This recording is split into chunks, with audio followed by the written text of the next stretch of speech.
Let's clap it up, Hakim. Clap it up. Yahweh Bashim Yahweh Shai Brakathum, Yahweh Shamar Alathum, Bashim Yahweh Shai to all the sisters. Hey, we got ISUPK Cincinnati, ISUPK Dayton, ISUPK Columbus, all in the chat. Somebody want to say something? No sweat. We live, Hakim. So, leave your. No sweat. We live, Hakim. So, leave. All right, we got a lot of feedback. So yeah, everybody just stay muted, and then if you got a question, just come off mute, and then we'll get into the question. So right now, everybody know what we're here for. We're here for the Feast of Dedication. So yeah, let's get it on. Feast of Dedication. Let's get a little background of it. It lasts 8 days, and of course, you wouldn't even know about this if you was in the Christian church. You would think that the Apocrypha was, some video game or some movie. You know what I mean? But this is real life, the Word of God, the Apocrypha. So let's get to it. So before we actually get into the story, right, of Hanukkah, right, we're gonna get a little bit of history, and we'll cut to it. Let's start. Let me get a reader. Let me get the first book of Maccabees. All right, first book of Maccabees, chapter 1. Wakan, sir. My volume good? Yeah, you too wild, but it's a lot of feedback. That might be me. Hold on one second. Say something, Aisha. Check. Mic check 1 2. That's good. Go ahead. Would you like First Maccabees, chapter 1 and 1? Yeah, let's go. This is the book of First Maccabees, chapter 1 and verse 1. And it happened after that Alexander, son of Philip, the Macedonian, who came out of the land of Chittim. Right. So this is talking about Philip, right? Philip II, he was king of Macedonia, and his son was Alexander. The world calls him Alexander the Great. We call him Alexander the Greek. He was nothing great to us. I know history claims that he's great, but he's nothing great to us. So we call him Alexander the Greek. That's how we've been describing him since I've been in the school. All right, keep going. Had smitten Darius, king of the Persians and Medes, that he reigned in his stead, the first over Greece. Right. So he smote Darius, right? He smote Darius, the king of the Persians and the Medes. So now, this character in history, right? So Alexander was a real historical character. And so let's get a little bit of information about him. I'm going to put this on the screen, of course. And let me get a different brother read this. And Maisha, you could stay with the scripture. So a different brother can read this. Hold on one second. Let me share it. I'll read if that's Tawab, sir. Yeah, that's Tawab.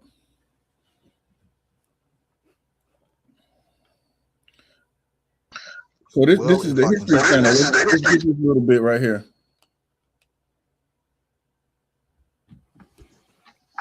Salakia, sir. I cannot read that. Sorry. You can't see that? I can see it, but the letters, am I the only one? It's getting better. It's good. Whatever you're doing, keep doing that. All right. I can make out a little bit. Are you ready, sir? Go ahead. Khan. Alexander the Great was an ancient Macedonian ruler and one of history's greatest military minds, who, as king of Macedonia and Persia, established the largest empire the ancient world had ever seen. That whole line I can't read, sir. So like, if you, okay, then we get there. Okay, yeah. If somebody else need to read it, that's a little better. All right. By turns characteristics and ruthless, brilliant and power hungry, diplomatic, and bloodthirsty, Alexander inspires such loyalty in his men they follow him anywhere and, if necessary, die in the process. Though Alexander the Great died before realizing his dream of something a new realm, his influence on Greek and Asian culture was so profound that it inspired a new historical can I see that word? The Hellenistic period. All right. So that All right, so Hellenistic that period Hellenistic is period. but should I go back on? I think Should I that's go back on? you, I think y'all. that's You go back on mute. you go back on mute. Cut on concert. All right. So All right, that Hellenistic period that is Hellenistic important. period is important. Y'all thumb that's still on you up. Y'all thumb that's still on you up. All right, no sweat. All right. That Hellenistic period is important because this is a period that you can find in the Bible, right? We're gonna get a little bit on the that Hellenistic term as well. So Alexander the Great obviously was the Greek, I should say, was a real person in history. This cat went about conquering different lands, mainly throughout, of course, the Greek lands as well as the Persian lands. All into India, all throughout there, and what they claimed to be much of the known world during that time. So, all right, let's keep going, Maisha, with that, and then we're gonna bounce a little bit so we can get a complete picture. Khan. This is verse 2. It's First Maccabees, chapter 1 and verse 2. And made many wars and won many strongholds and slew the kings of the earth. Verse 3. And went through to the ends of the earth and took spoils of many nations, insomuch that the earth was quiet before him. Whereupon he was exalted, and his heart was lifted up. All right. Verse 4. Hold on right there. So Yahweh Thumb said it was choppy. And y'all can use the back chats if y'all need to. Y'all can use the back chats. Yahweh Thumb, you said it's choppy on your end. Anybody else seeing it choppy? It's coming through clear on my end. All right, Most High Christ. That might be you, Yahweh Thumb. All right, keep going. Verse 4. And he gathered a mighty strong host and ruled over countries and nations and kings who became tributaries unto him. Right, became tributaries. That's important to realize too. These different nations that he conquered, they became tributaries to him, meaning they had to pay, right? They had to pay him. It's like many times Jerusalem, we're in that same position. So countries that you conquer, they're tributaries to you. They owe you, they pay you. You have to pay them or they'll destroy you. Keep going. Verse 5. And after these things, he fell sick and perceived that he should die.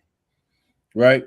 So, of course, he got sick and he died. Right. He died. Keep going. Verse 6. Wherefore he called his servants, such as were honorable, and had been brought up with him from his youth, and parted his kingdom among them while he was yet alive. Right. So the scriptures say this, like, and you can see this also in history. Like there was generals, primarily 4 generals. There are a few more people involved, primarily 4 generals, right? And I'm gonna send this link. 1 second. I'm gonna send this link.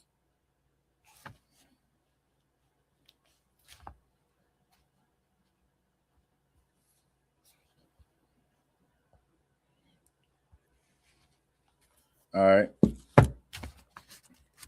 Keep going. This is verse 7. So Alexander reigned 12 years and then died, Verse 8, and his servants bear rule, every one in his place. And after his death, they put crowns upon themselves. So did their sons after them many years, and evils were multiplied in the earth.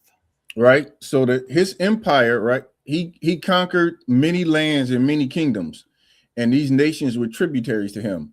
And the nations, and before he died, his territories, right? His kingdom was split up primarily amongst 4 generals, right?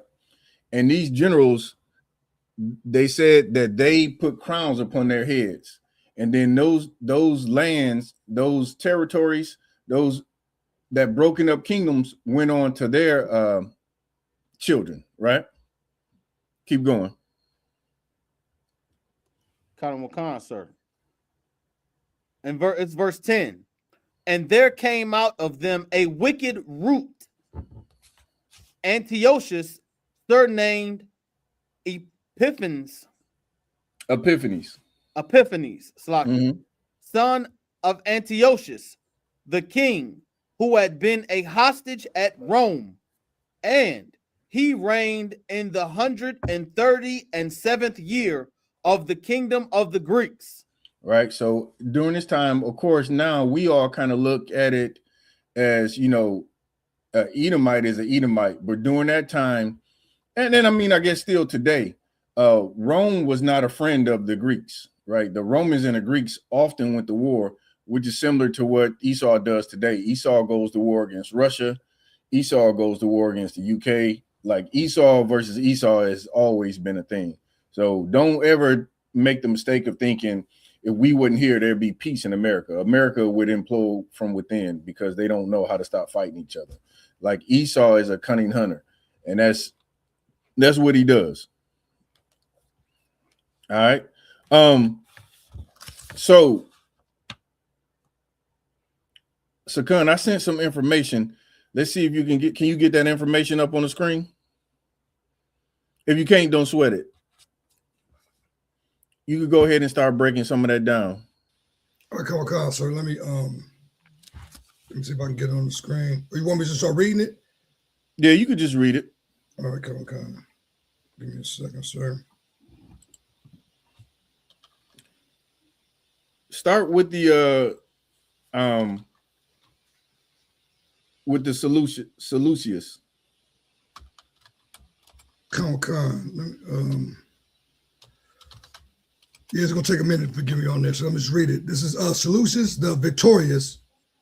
And well, you know what? Salagi, that's my mistake. Hold on one second.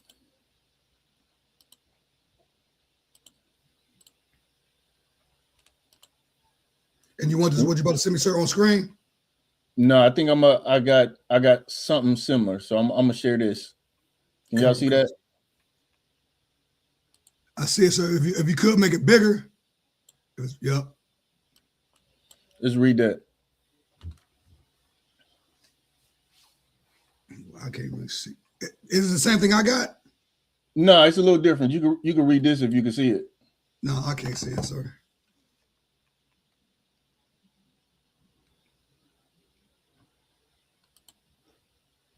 I can't read it, sir. Salakia. I know sweat.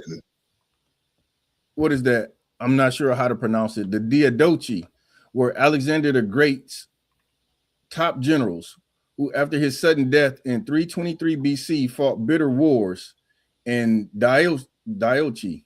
I'm not sure how to pronounce it, but the Diochi Wars to divide and control his vast empire, ultimately establishing the Hellenistic kingdoms like the Ptolemaic Kingdom, Egypt, Seleucid Empire, East, Antigonid, Macedonian. These conflicts reshaped the ancient world, leading to the lasting dynasties and the spread of Greek culture. Right. So this is important to understand the generals who got what. Right. So we see that these were a set of wars between the generals. Now, he divided the land up, but of course, what does Esau do? He conquers more and more. So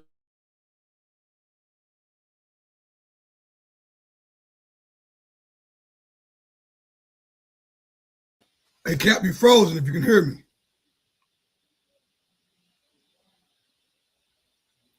Give 1 second, y'all. Captain's frozen real quick. We're going to bounce back in a minute. Y'all thumb?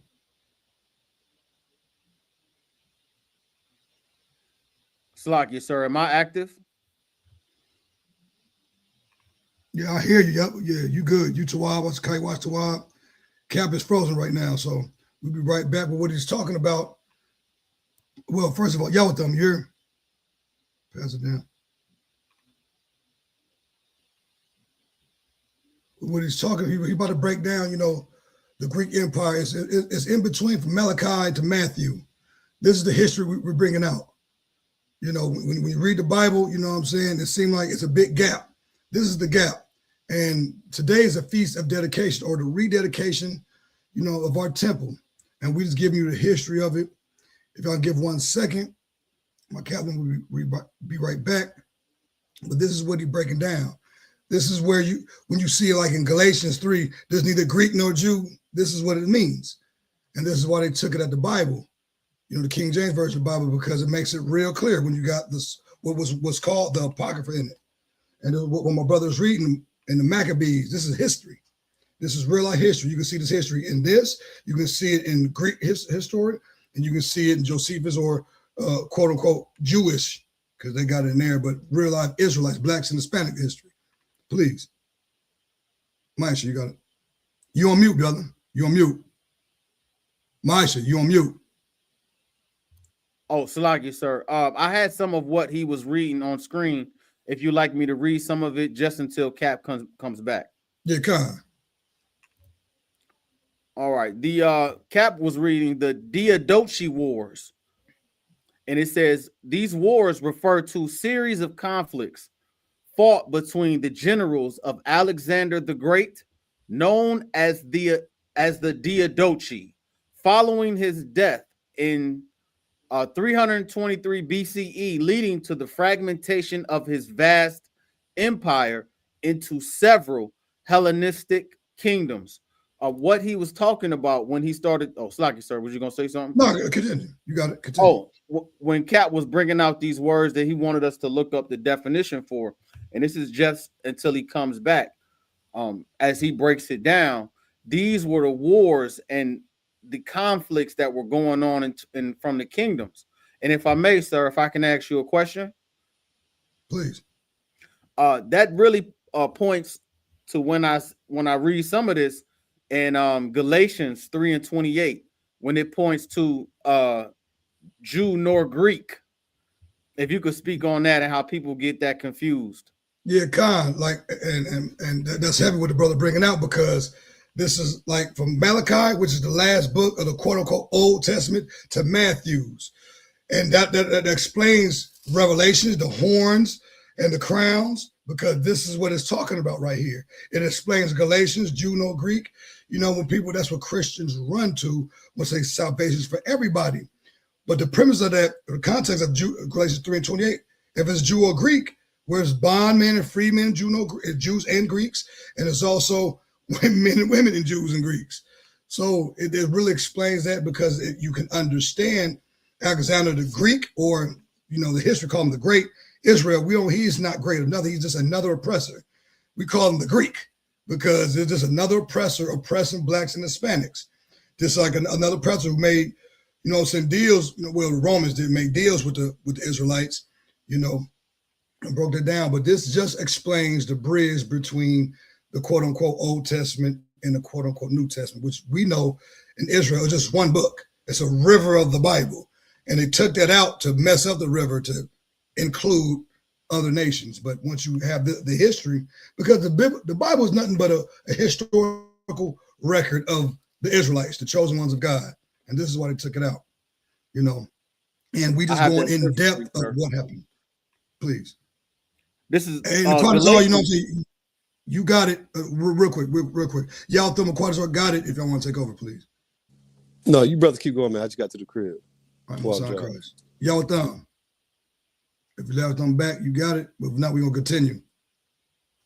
Go ahead, Masha. Until one of the brothers step in.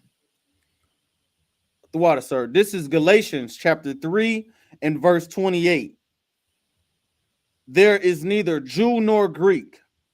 There is neither bond nor free. There is neither male nor female, for ye are all one in Christ Jesus. Now, when they read that, this is a Christian go-to scripture when they try to say salvation is for everybody. You know, the one thing is we can never see God going to no other nation inside the Bible to do anything for them. We don't see God splitting the sea for the Edomites. We don't see God, you know what I'm saying, making the sun stop so Joshua can chase the heathens down. We don't see that. We don't see that. We can literally see that the laws was only given to Israelites. We can read it when it happened, and there's scriptures like in Psalms 147 that the laws was given to Israelites. And then, you know, if your father, let's go with the notion it's for everybody. But if the Bible says the other nation are nothing, picture your father saying to all his other kids, you are nothing. If you're supposed to love everybody, like that's not a, you know, you wouldn't rock with that, right? So we just showing you through biblical history, because we don't need nothing else. But this is what we read now. The Bible is also in the Greek history. They know this. They know this. But continue. But we read 29, sir. Yeah, please. This is Galatians chapter 3 and 29. And if ye be Christ, then are ye Abraham's seed and heirs according to the promise. Now this explains according to the promise. Now we can go to Romans because precept must be upon precept. We can go to Romans 9, 3-4 and see who the promise go to. Somebody get that real quick, because the scripture says, let God be true and every man a liar. So what we're going to do is read the Bible according to the promise. Now, here's what Christians mess up. And this is why we're reading the history, the Feast of Dedication, the rededication of our temple. Because a Christian will read Galatians 3 and 28, there's neither Jew nor Greek. Paul, stop. Well, then, if you ain't Jew nor Greek, that knocks out every other nation. Cat's back in here. Of course, he can step in. You got it, sir. Salakia. I ran into some technical difficulties. So Okay, sir. We held it all down. right, we lost everybody. Talk sir. Kaios, Chuba Kaios still here, sir. Most High in Christ. All right, let's keep going. All right, so where y'all left off at? So I read some of the Diadochi Wars. I didn't have the exact page that you had, and then we went to Galatians 3 and 28, because in the Diadochi Wars it talked about some of the Greeks. So we ran to 3 and 28 where it says Jew nor Greek, but we can go back to First Maccabees, sir. Yeah. All right. So somebody you got control of this. Put me like on the big and everybody else small if you could. Baba Shah. Somebody do that for me. Also, somebody give me Hellenist in the Zondervan's Bible Dictionary. Go ahead with First Maccabees, Masha.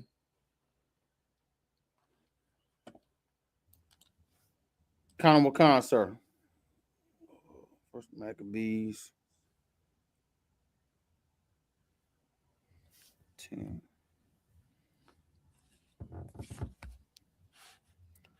This is First Maccabees chapter 1 and verse 11. Sound good, sir? Go ahead. In those days went there out of Israel wicked men who persuaded many, saying, let us go and make a covenant with the heathen that are round about us. Right. For since we departed from them, we have had much sorrow. Yeah, so there was always wicked men in Israel, right? Always brothers looking to turn back to Egypt and serve Pharaoh, or always looking to, be in good graces with the Greeks. You see that, come to life in the future throughout the scriptures as well with the Sadducees and the Pharisees. Like this has always been the way. There's always some coon, right? Some MLK looking to join together and hold hands and make it more comfortable for you instead of being uncomfortable and getting your own. All right. Somebody got Hellenist in the Zondervan's Bible Dictionary? Con, sir. This is the Zondervan Bible Dictionary, Pictorial Dictionary, Hellenist page 347, and it reads, non-Greeks who spoke Greek, a term used especially of Jews who made Greek their tongue. Right. So these are non-Greeks who spoke Greek. And a lot of people, they get this confused in the New Testament, right? They look at neither Jew nor Greek, and they read that and say, see, it doesn't matter if you're a Jew or you're Greek, not knowing that the Greeks that they were talking about were these Greeks here. Read it again. Con. This is non-Greeks who spoke Greek, a term used especially of Jews who made Greek their tongue, and with it often adapted Greek ideas and practices. Hold on, slow that down. They often did what? Often adopted Greek ideas and practices. Right. So you see that today. These people, right? Us in America, we've adopted American ideas and practices. This is not uncommon. There's nothing new up under the sun. You can see this term Hellenistic played out right now today in America. You take on the customs and the practices of Americans. That's what we do. We've been doing it since we've been over here. A lot of it was forced on us, down our throat, right? You either had to get on board or you had a tough time as a slave, right? So that's the thing. You either had to become a Christian or you died. That was it. You wasn't given an option to not being a Christian here when you was in slavery. And so now today you're a slave because you don't want to upset your slave master. You're a Christian now because you don't want to upset your slave master. Let's keep going. It's verse 12. So this device pleased them. Then certain of the people who were so forward herein that they went to the king, who gave them license to do after the ordinances of the heathen. Right. So this king, again, you look at any so-called leader in America today, they give you license. The American law says 2 men can go and get a marriage license. That would be an example of the same type of evil that they had during these biblical times. Like the king gave them license to go and be sinners, saying it's okay. You're going to take on the customs. You're going to do the things that Greeks do. Go ahead. Verse 14, whereupon they built a place of exercise. Right. This is a precept right here. This is a gym precept, a sports precept, basketball, any major sport. This is what they did during Greek times. They gave you something to distract you from being poor, something to distract you from corrupt cops, something to distract you from all the harm and terror that they were causing you. And during this time, it wasn't basketball or football. It was gladiators in the arena. Some of the, how many epic movies have you seen based on gladiators? Like dozens, damn near 100, right? This was something that they did. They built a place of exercise just so you wouldn't know how poor you were. Go ahead. Whereupon they built a place of exercise at Jerusalem, according to the customs of the heathen, and made themselves uncircumcised. Right. And hold on, stop right there. How do you make yourself uncircumcised?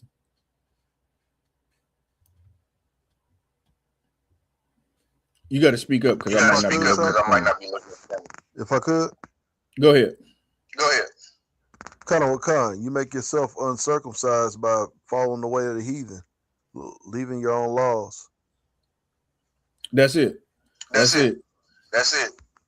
Basically this, when this is not talking about physical circumcision, right? Because once that skin is gone, it's a wrap. you can't put it back. It's gone, right? So this isn't talking about a physical circumcision. This is talking about some other type of circumcision, which would be spiritual, meaning you've now become clean. You've now made yourself in one with the covenant of the Most High, right? When you're circumcised on the 8th day, you come to the Passover. You don't eat pork, shrimp, crab, or lobster, right? All that stuff. That's right. That's right, sis. Right, turning away from the law. Like that's how you become uncircumcised, is by not following what the Lord gave you. Let's keep going. Kind, sir. And made themselves uncircumcised, and forsook the holy covenant, and joined themselves to the heathen. They did what? And joined themselves to the heathen. Right. You see that today.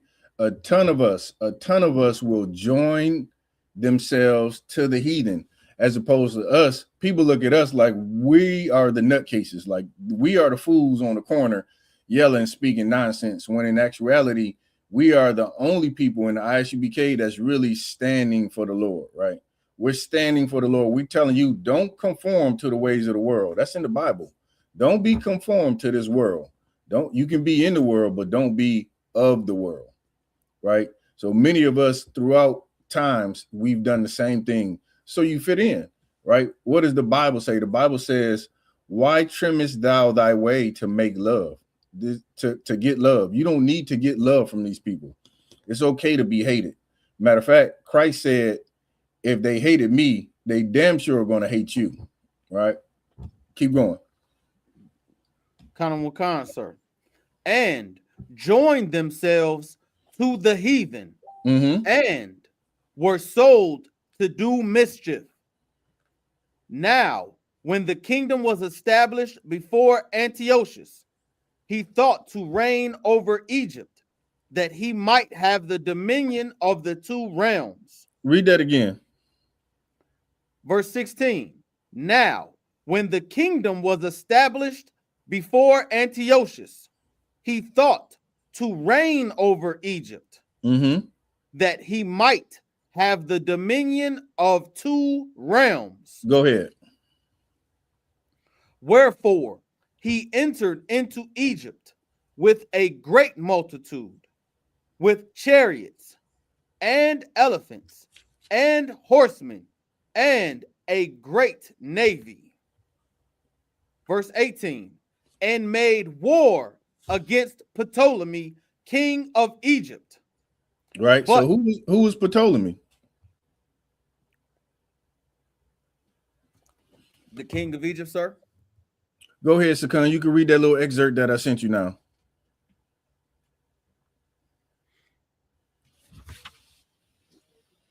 Come on. I'm about to say a devil. It's a clean answer, but let me God. So when we start from the beginning? Yeah, just where it says Seleucus. Okay, come on. Seleucus the victorious. And y'all hear me? Yeah, go ahead. Come. In 358 BC to 281 BC was a Macedonian Greek general, officer, and successor of Alexander the Great, who went to found the eponymous Seleucid Empire, led by the Seleucid dynasty.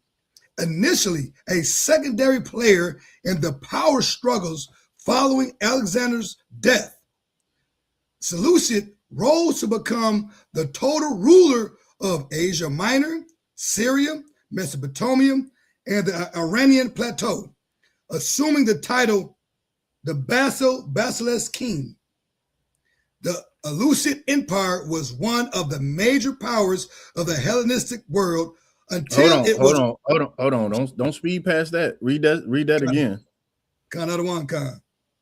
The Seleucid Empire was one of the major powers of the Hellenistic world. It was overcome by the Roman Republic and Parthian. Go ahead.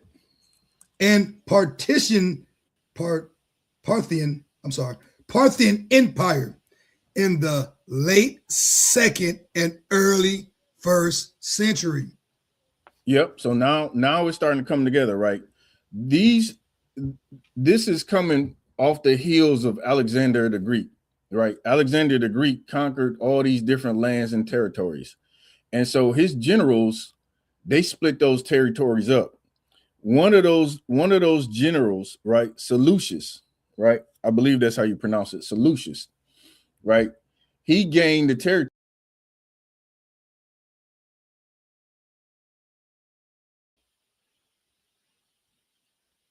All right, after he died, he had more and more descendants, and they reigned.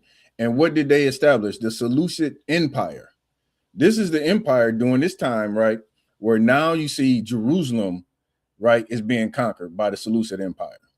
And this is how it all starts, right? This is it. It goes back, and that's why in chapter 1 it spoke about Alexander the Greek. Take me back up, Maisha, to Alexander, to chapter 1, verse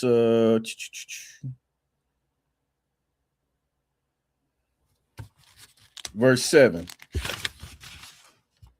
Count on, sir. This is First Maccabees, chapter 1 and verse 7. So Alexander reigned 12 years and then died. Keep going.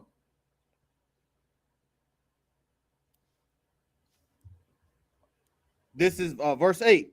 And his servants bear rule, everyone in his place.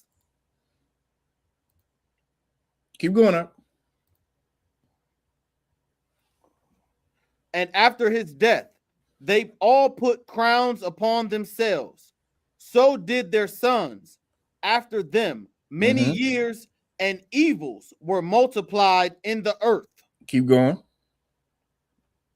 And there came out of them a wicked root, Antiochus, surnamed Epiphanes, son of Antiochus the king, who had been a hostage at Rome, and he reigned in the 137th year of the kingdom of the Greeks. Right now, that's who Israelites were under. They were under this Seleucid Empire, and this descendant, right? This descendant of Seleucus the Victorious, right? He's now acting like we're tributaries to him now, right? So that's who we're up against at this time, was the Greeks, and you saw how the Greek Empire came about after the split from Alexander and his 4 generals. One of these generals went on to establish the Seleucid Empire, and his descendants reigned after he passed and continued to reign up until the time till we get now here with the Maccabees. Now, drop back down to where you were reading from. I can't remember, Salakia. Count on, sir.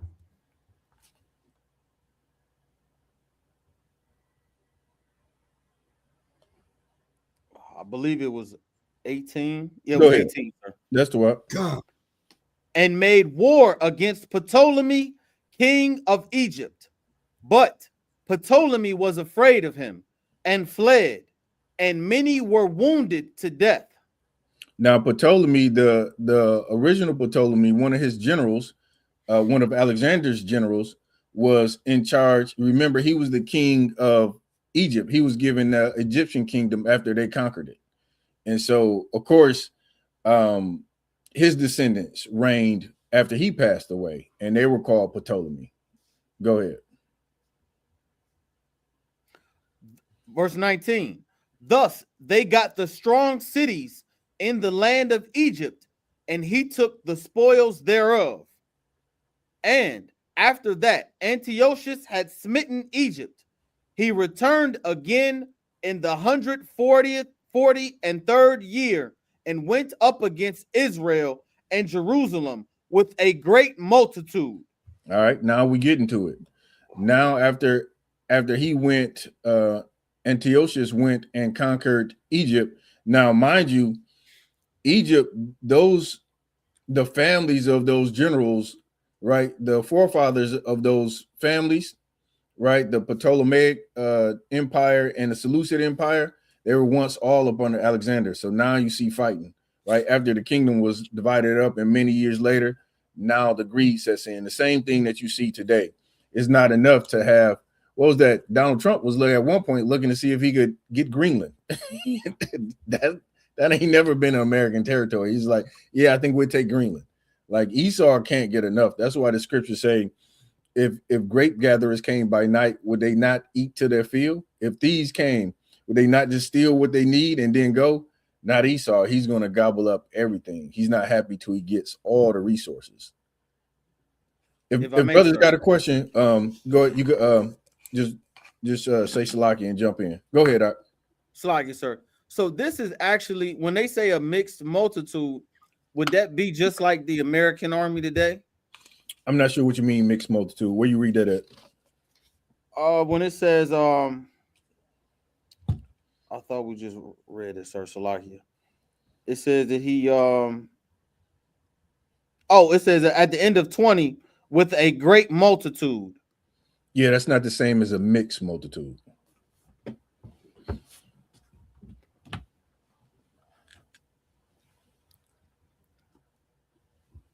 Sir. Okay. So this, but it is a mixed army, or it's not like a mixed army? Just read it again. I was wrong. It says 17 says wherefore he entered into Egypt with a great multitude, but that's still not mixed. No, so you're thinking of something different. This is just a great multitude means a many people in his army. Kind of what sir. All right, let's keep going.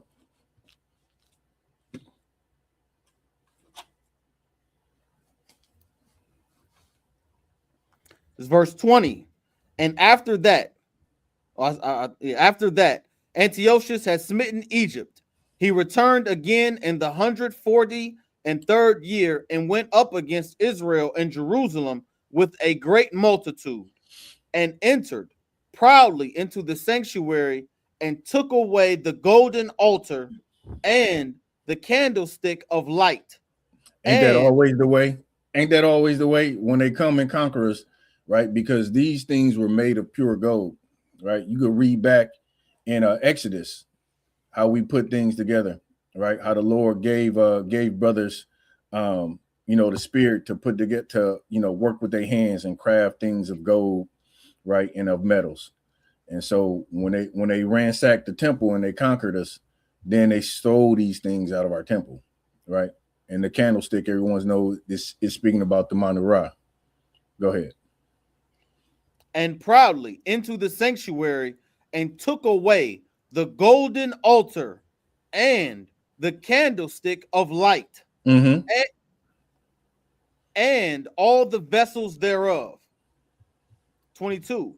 And the table of the showbread and the pouring vessels and the vials and the censers of gold and the veil and the crown and the golden ornaments that were before the temple, all which he pulled off. He took also the silver and the gold and the precious vessels. Also, he took the hidden treasures which he found. And when he had taken all away, he went into his own land, having made a great massacre and spoken very proudly. Therefore, there was a great mourning in Israel, right, in every place where they were. Keep 26. Going. So that the princes and elders mourned, the virgins and young men were made feeble, and the beauty of women was changed. Damn. Keep going. Every bridegroom took up lamentation, and she that sat in the marriage chamber was in heaviness. The land also was moved for the inhabitants thereof, and all the house of Jacob was covered with confusion. And after 2 years fully expired, the king sent his chief collector of tribute unto the cities of Judah. Hold right there. Go ahead, Sakun. Come on, sir. What we're reading is so heavy because, like, this it's the same thing now. We see Donald Trump doing that to our Venezuelan brothers. You know what I'm saying? Like, unliving them with bragging, talking about a fisher boat, with 5 brothers supplying the whole east, the western or southern coast of, man, we know that ain't it. But the devil loves to unalive. And it's just the same thing with bragging about it. I don't know. That's just what I got up out of that. So, Salakia. Yeah, no, this is definitely, you being conquered as a people, put yourself in the mind state of the Venezuelans right now. Like, you got somebody that's strong and powerful. You know what I'm saying? You look at the military might of America, and it's the number one superpower, right? The number one superpower as far as weapons. Now, I think these other countries have gained a ton of ground over the past years, but America is still, I guess at this point, or, by maybe a small margin, I don't know, but they're still the number one superpower.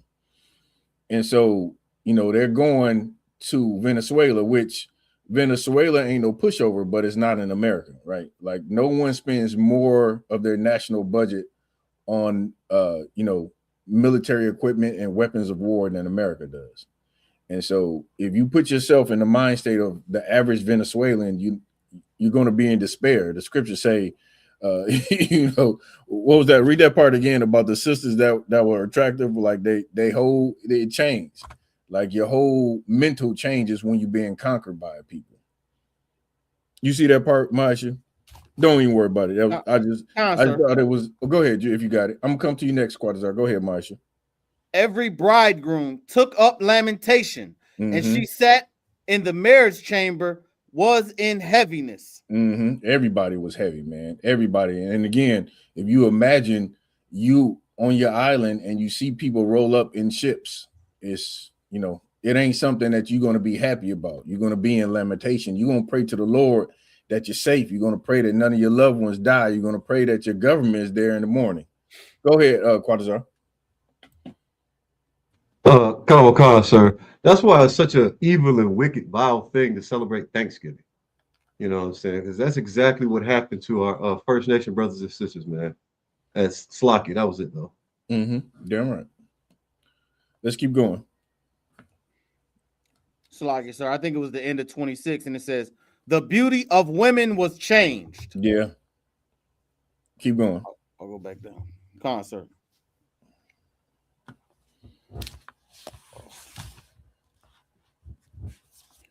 And it's 29. And after 2 years fully expired, the king sent his chief collector of tribute unto the cities and of Judah, who came unto Jerusalem with a great multitude, and spake peaceable words unto them.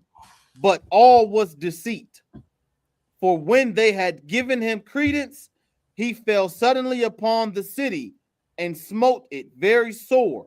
Somebody let me get Psalms, pause right there, Marsha. Let me get Psalms 55 and 20. Go ahead. This is the book of Psalms, chapter 55 and verse 20, sir? Verse 20. Come. And it reads, he that putteth forth, it's like it. He that putteth forth his hands against such. Read it again. He hath put forth his hands against such as be at peace with him. He hath broken his covenant. He put forth his hands against people that are at peace with him. Read that scripture again, Maisha. Khan, sir. When they had given him credence, he fell suddenly upon the city. Go up one more up. And after 2 years fully expired, the king had sent his chief collector of tribute unto the cities of Judah, who came unto Jerusalem with a great multitude.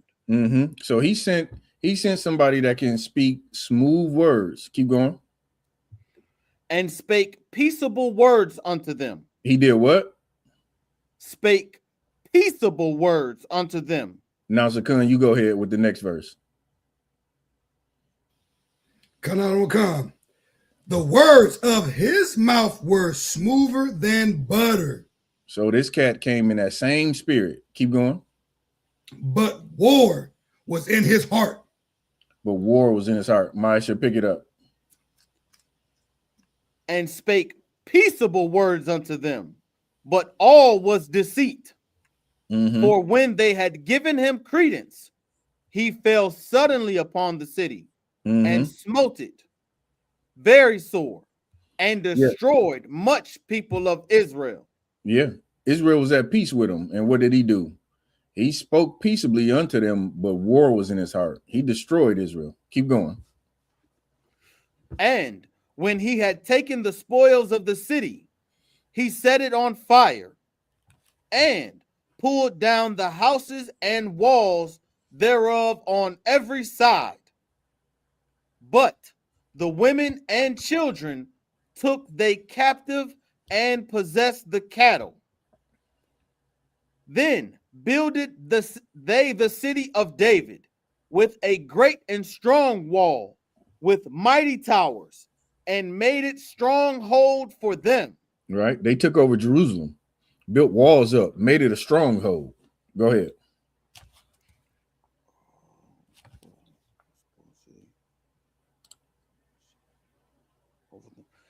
And they put therein a sinful nation, wicked men, and fortified themselves therein. They stored it also with armor and victuals. And when they had gathered together the spoils of Jerusalem, they laid them up there, and so they became a sore snare. For it was a place to lie in wait against the sanctuary, and an evil adversary to Israel. Thus they shed innocent blood onto every side of the sanctuary and defiled it, insomuch that the inhabitants of Jerusalem fled because of them. Whereupon the city was made a habitation of strangers and became strange to those that were born in her, and her own children left her. Listen, that's so heavy. You think about what the Native Americans had to deal with. Like the land was strange to them. Imagine just seeing plains and plains of buffalo roaming. And when you look up, it's cities, right? Cities with mechanical factories or mining fields or whatever it is that America did and came over and ruined the land for the Native Americans. Like the inhabitants of the land in Jerusalem, they didn't recognize it anymore. There was a lot of sin going on. They couldn't relate to it. So what did they do? They fled. That's what the scriptures just said. Go ahead. Khan, sir. Her sanctuary was laid waste like a wilderness. Her feasts were turned into mourning. Her Sabbaths in reproach. Her honor in contempt. As had her been her glory, so was her dishonor increased, and her excellency was turned into mourning. Moreover, King Antiochus wrote to his whole kingdom that all should be one people, right? And everyone should leave his laws. So all the heathen agreed according to the commandment of the king. Yea, many also of the Israelites consented to his religion and sacrificed unto idols. Stop right there. Like this right here is, go ahead, Sagan. Now, Salaki, sir, that's the spirit of Christianity right there. Yeah. Everybody be together. God loves everybody. That spirit, that wicked spirit, been on the earth since then. And in fact, maybe since Genesis. But I just want to point that out, sir. Definitely since Genesis, because who was in Genesis trying to get one language? Nimrod. Khan, sir. The Tower of Babel.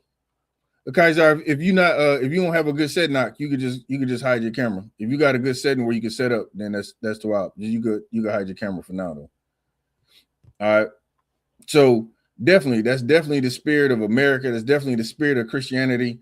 What do many now? Let me see if somebody could get this. you talk to people on the streets and we tell them that they're Israelite, what do they say that they are? Hey, how can I stop this from just showing me? I'd rather show everybody. Like, can we set it so like is me on the left side? Me on the left side. And then everybody else stay on the small. And then everybody else stay on the small. But they got to mute. I don't know who that is. They got to mute. I don't know who that is.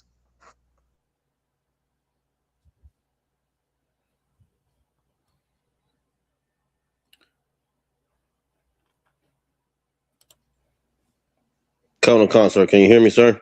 Yeah, you good. Yeah, my phone keep going in and out, sir. Salaki. Don't sweat it out. Don't sweat it. We just show everybody on the screen. Sir. You can mute, Kaiser. All right. Who's gonna answer? Y'all with them? You getting some extra feedback. I don't know if you got something playing over the speaker, but every time you come off speaker, I hear a lot of repeating. Go ahead, y'all with them if you was gonna answer. No, it was choppy. I was trying to hear exactly what you were saying. I think that's on you. Everybody else said it's the wild, but I'm not sure why it's choppy for you. You might hop out and hop back in. Maybe it'll solve it. It'll solve it. Salaki, you clear now. What was the question?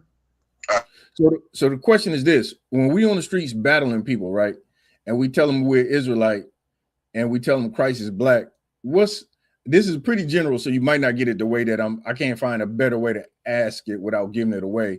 What do many black people say instead of accepting that they're Israelite and Christ was black? If I could, anybody. Salaki, Anybody. They say color don't matter. They say color don't matter. They say that, but they say something. Y'all, them you gonna have to mute out. I don't know. You gonna have to mute out. But they say something before that. They say they're a child of God or they're a Christian. That's it. Give it up. They say I'm a Christian. It don't matter what you tell them. You say Christ is black, you're an Israelite. And before they even want to be black, they say I'm a Christian before anything. Like, and that's Sakan, that's what you were speaking to, that whole spirit of the king telling the people, everybody should abandon their laws. Your law, don't even worry about being an Israelite. Just be what I am. You follow my laws, be a Christian. That's that same spirit where whoever's in charge, they want you to diminish yourself and just become part of the collective. And you know what's so evil about being part of the collective? Israelites, we always end up on the bottom. They say everybody be a part of America and be American and don't worry about being black or being Hispanic or Native American, just be American. Well, here's the problem with just being American. We always get the short end of a stick in America. Like, we don't get to reap the benefits as, all these other nations do. In fact, the scriptures were so right when it said the heathen among you would get up very high and you would come down very low. Heathens come over here and they're automatically better than you blacks, Hispanics, and Native Americans, automatically off the rip. And not only that, they know that they're better than you because they look down on you and they treat you like they're better than you. So absolutely, that's the spirit of many black people. They say, before I'm black, I'm Christian, because they think being a Christian is making them closer to the Most High, and it's not. It's actually making you further away from the Most High.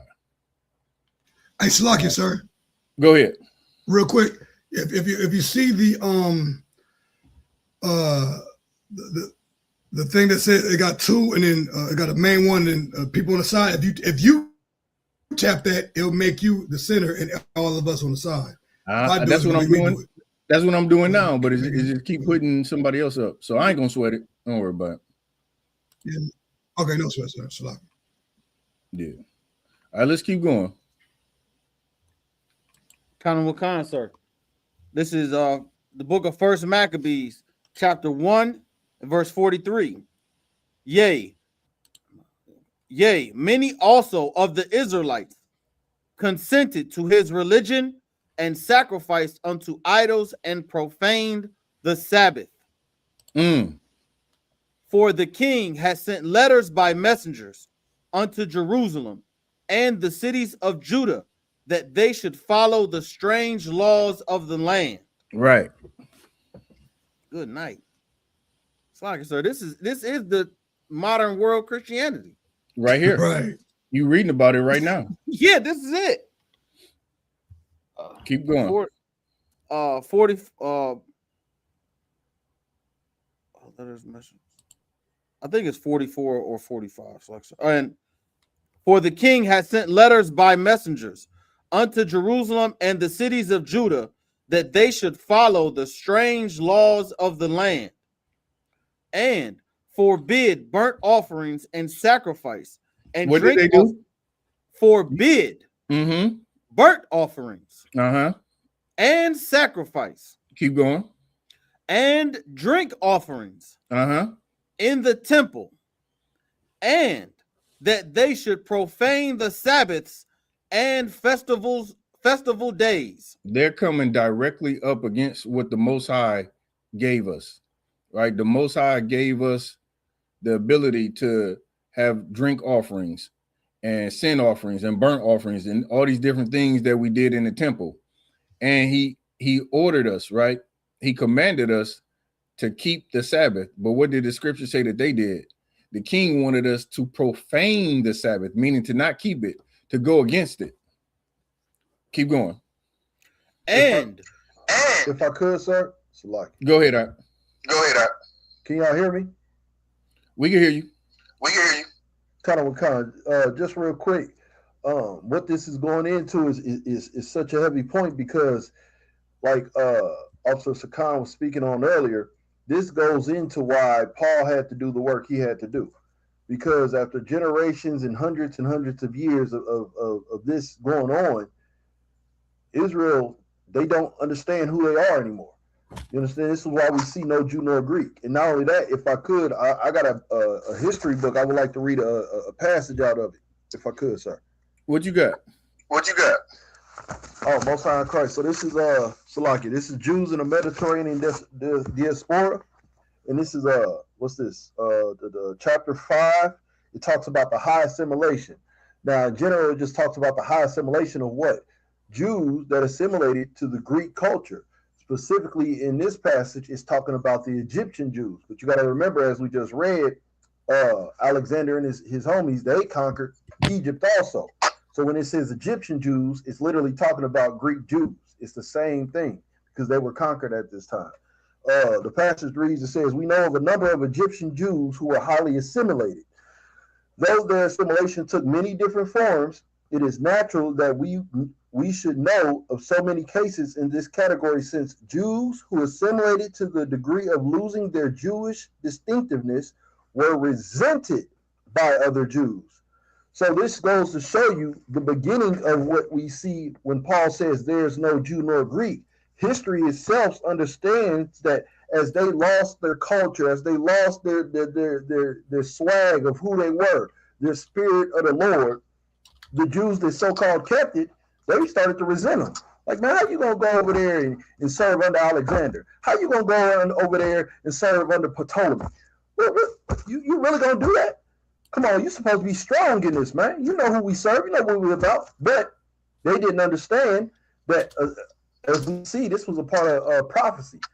And this is what Paul went to go fix, essentially. Salaki. Yep. Keep going. Sir.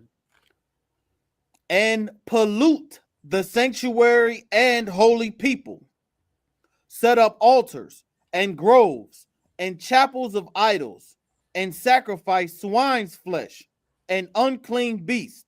Stop right there. So they set up chapels. Read that part again. They set up what? Set up altars and groves and chapels of idols. Now you see that in the New Testament where Israelites were trying to go into the temple of Diana. Somebody see if they can find that, where they were I can't remember who it was. Damn. Somebody see if they can find Temple of Diana. See if you can look that up. Keep going, Maisha.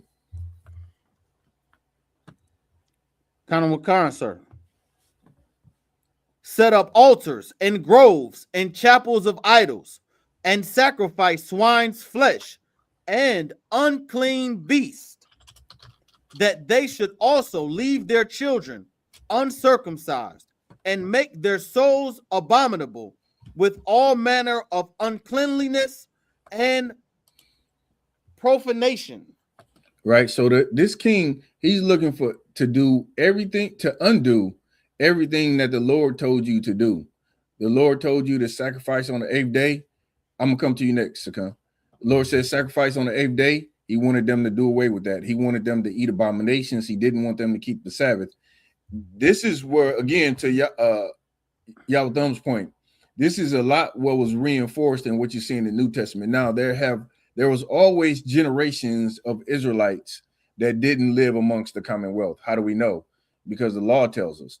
The law tells us if your father married a heathen, right, you were kicked out of the Commonwealth of Israel and couldn't come back into the 10th generation, right? If you had a flat nose, if you didn't keep the Passover, if if you were not circumcised on the 8th day, you were kicked out of the Commonwealth of Israel and you went to go live amongst the heathens. So if you look at the generations and in previous times that were kicked out, along with this, again, it's like people who came out of the Maccabean era, right, under the Seleucid Empire, they were also made to do evil, or it was reinforced among them to do evil.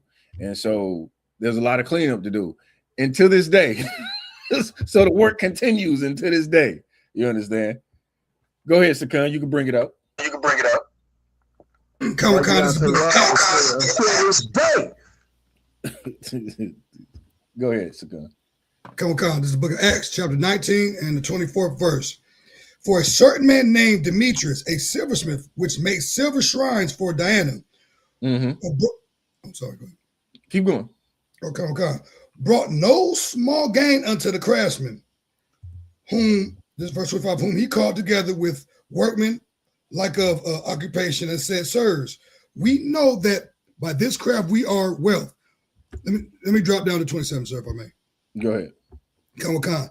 So that not only this our craft is in danger to set not a knot, but also that the temple of the great goddess Diana should be despised, and her magnificence should be destroyed, whom all Asia and the world worshipeth. So even what scripture was that? That was the book of Acts, sir, chapter 19. So you see, even in Acts, they were still dealing with Greek gods. Now the Greek gods became Roman gods under different names. You can find that in history too. The Romans took the exact same gods that the Greeks had, and they changed the name. One example was Zeus, right? Zeus was the Greek name. I think Jupiter is the Roman name, if I'm not mistaken. Somebody see if they can find that, confirm that. But the Romans took the same gods and gave them different names. They gave them the planet names as opposed to the names that the Greeks came up with. I could have that backwards, but it's the same gods. Right. So to this day, you see Diana being worshipped under the Romans. And what was she under the Greeks?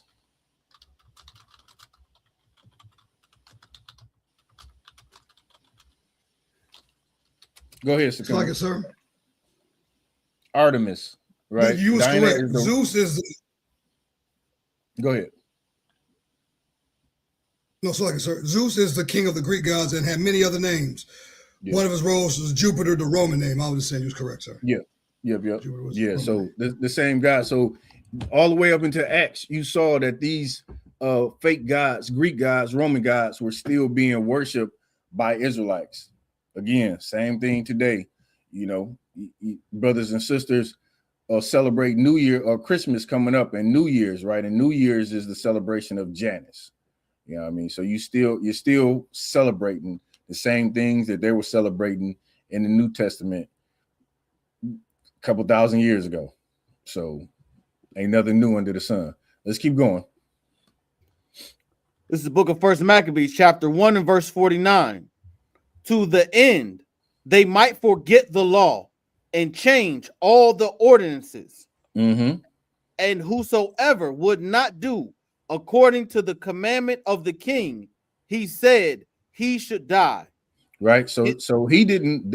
The king did not want Israelites to be Israelites. So much so, if you were caught practicing the customs of the Israelites, the king said you should die. Meaning, it was a death penalty offense to be an Israelite. You just had to be, a Greek. That's what you had to be. You had to be a Greek. Go ahead. Somebody pull up Quadzar. I think you should be able to do it. Pull up the Blue Letter Bible and find me. You can go to Galatians 3:28 and let's pull up that word Greek in the Blue Letter Bible. Let's keep going, Masha. Salaki, Cap, can I I want to ask you when it was just talking about they didn't want us to be Israelites. This could fall into Psalms 83 when they said they when they was talking about how they conspired and said that the name of Israel wouldn't be no more. I mean, this is after that, but of course it definitely lines up perfectly with how the heathens take care of us. I mean, not take care of us, Salakia. How the heathens are against us. So absolutely it can be used as a precept. Of course, this is later in time, but it's the same spirit that the heathens have even today. Even today, like it's better for us not to, more or less acknowledge our blackness. Just being American. Somebody give me this. Again, it might be kind of general how I word it. So I'm gonna try to make it specific without giving it to you. When black people get pulled over by the police and the video is viral and all the white people see, give me something that white people say a black person should have done. Go ahead, Maisha. Just comply. Just comply. That's another one. Okay, let me reword it then, because they definitely say that. I can't even think of how to word it because I'm not good at wording these questions. But the whole spirit, I just give it to you. The whole spirit of Americans, they say, yeah, you should just fly under the radar. You should just be a good citizen. You should just be like me. Like white people want you to be like them. And then in their mind, they say, you won't get hurt by the police if you're just like a good American. If you just pay your taxes, if you just, comply, if you just be a good citizen. Like in their mind, they think that you ever conversate with an Edomite who's so oblivious to his own white privilege, he doesn't even understand it doesn't matter what you do as a black person. Like there's black people, like famous actors with millions of dollars. They didn't came on screen and say, yeah, I was in fear of my life. Who was the director that went to the bank, was trying to cash a check from one of the movies he just did, and they called the police on him? Anybody remember that? This was not too long ago, maybe last year before last. My point is this: it don't matter what we do as black people. If you could try the biggest, you could show the most teeth. You could be Steve Harvey. You could be the biggest coon. You could be Tim Scott, who's that senator. You could be who was the HUD guy? The brain surgeon on Trump's cabinet. He was over HUD. He was a doctor. Ben Carson.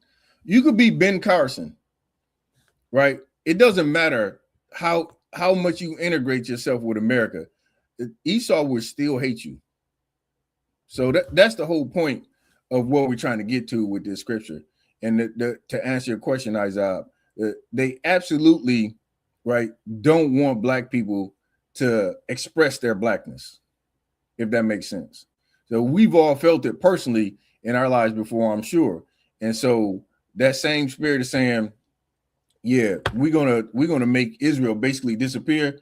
They've been trying to do that forever, and they're still trying to do it today. Go ahead, Maisha. You was gonna say something. I'm coming to you next, Sakon. Oh, the guy's name was Ryan Coogler. Ryan Coogler, yeah, Ryan Coogler. He was in the bank. I forget what movie he was coming off of, but it was a huge success, and he had a check that he was trying to cash. Yeah, it was the Black Panther movie. Yeah, like imagine that. Like you just made one of the biggest films in history, in cinematic history, and you go to the bank to make some money or cash a check or whatever he was trying to do, and you get the police called on you. Now, you think Martin Scorsese ever went through that? I can pretty much guarantee you he hasn't. You think, some other famous white directors, this only happens to us. This doesn't happen to them. They don't expect you to be that. So anyway, go ahead, Sakan. You was gonna bring out something? Comic-Con, sir, and like you brought up earlier, there's no new thing under the sun. They have a perpetuate hatred towards us. Like the Army vet, in South Carolina in the 40s, Isaac Woodward, he came off the train, and long story short, they beat him up and made him blind. He just fought for this country. He fought for the oppressor, and he still got beat up, disrespected, and was made blind. So it just goes to show that this, our oppressor, this world would never love us, man. Yeah. Would never love us. No, you really can't get any more integrated than that to go overseas and damn near die for a country who, what further integration can you do? Right? You're a Christian, right? You're celebrating the holidays and customs of America, and then you're in Esau's military and you're going to fight overseas. Like, you're fully integrated at that point, and you would think like you would get a modicum of respect or honor from them, but you don't. Instead, you get beat and blinded. Let's keep going. Wakan, sir. This is First Maccabees, chapter 1 and verse 51. In the selfsame manner wrote he to his whole kingdom, and appointed overseers over all the people, commanding the cities of Judah to sacrifice city by city. Then many of the people were gathered unto them, to wit every one that forsook the law, and they committed evils in the land, and drove the Israelites into secret places, even wheresoever they could flee for succor. Now, the 15th day of the month, Caslu, in the 145th year, they set up the abomination of desolation upon the altar. Go ahead. And builded idol altars throughout the cities of Judah on every side, and burnt incense at the doors of their houses and in the streets. They totally came up against what the Lord made clean, right? That altar is for clean animals, but instead they sacrifice unclean animals on that altar, the abomination of desolation. Like, they totally went against everything that the Lord designed for us to be holy and separate and clean, and made it vile, disgusting, and evil. Keep going. And when they had rent in pieces the books of the law, which they found, they burnt them with fire. Right. And this is why a lot of the things that throughout history, like the Dead Sea Scrolls, you can go and find, you had to go and hide these things. Why? Because these bastards and other nations like them that conquered us, they would rip up the books and burn them. And brothers would flee to go and save these records somewhere. And these records are, you probably ain't uncovered half the records that were, hidden by brothers throughout history. The scriptures say this: the earth will help the woman, right? Meaning we're going to find, the earth is going to bring forth more of these treasures, more of these records. There is more and more coming out. We just ain't privy to all of them because they don't want all of them to come out. But all of these records is going to come out, right? I've been in the school long enough to learn that the Lord is going to reveal all these things that's hidden unto us, and it's going to come out. And at some point, there's going to be no question who black people in America are, who Hispanics are, who Native Americans are. The earth is going to help the woman. These treasures are going to come out the earth to prove who we are as a people. Keep going. Verse 57. And whosoever was found with any the book of the testament, or if any committed to the law, the king's commandment was that they should put him to death. Damn.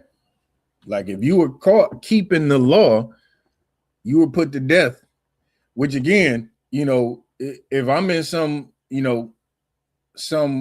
Rome or Ephesus or Corinth or Greece, and somebody come preaching, talking about you an Israelite and you need to keep the laws of God, I'm like, no, go away. You know what I mean? So imagine the same things we have to go through today. Like these brothers had to go and clean up this mess because people were literally afraid to be Israelites. Like imagine going and prophesying unto people throughout these different lands, right? You've been oppressed for generations, and now that you're free to be an Israelite, you don't want no parts of it. Same thing with people today. They don't want no parts of it. They don't want to anger the slave master. We're not being beaten anymore. We're not being oppressed. I'm going to be a Christian, not my Jesus. That's what people say. Not my Jesus. That's what we got to deal with today. And it's been the same way throughout history. Keep going. Kind of what sir. This is verse 58. Thus did they by their authority unto the Israelites every month to as many as were found in the cities. Now, the 25th day of the month, they did sacrifice upon the idol altar, which was upon the altar of God, at which time, according to the commandment, they put to death certain women that had caused their children to be circumcised. And they hanged the infants about their necks and rifled their houses and slew them that had circumcised them. They were totally evil, right? They killed the woman, they killed the baby, and the person who circumcised them. Like, now, tell me that doesn't strike fear in the heart of people, right? When you're trying to honor what the Lord gave you, and here's some evil nation ruling over you. The Lord is going to see it through in the end, though. Keep going. Kind of what sir.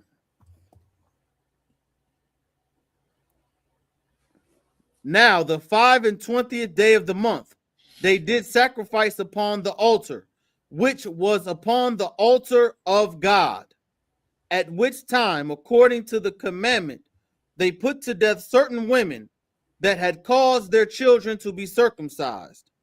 And they hanged the infants about their necks and rifled their houses and slew them that had circumcised them. Howbeit, many in Israel were fully resolved and confirmed in themselves not to eat any unclean thing. Wherefore, the rather to die,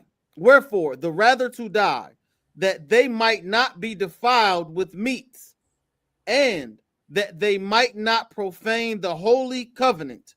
So then they died. And there was very great wrath upon Israel. All right. We're going to get into the second chapter. And of course, this was more kind of historical background with the Seleucid Empire and how the whole Maccabean revolt came about, right? You can see the oppression. So you can see, again, the scriptures say this: oppression maketh a wise man mad, right? And these brothers saw the oppression that they were going through with a king who didn't even want them to, honor their culture or honor God, right?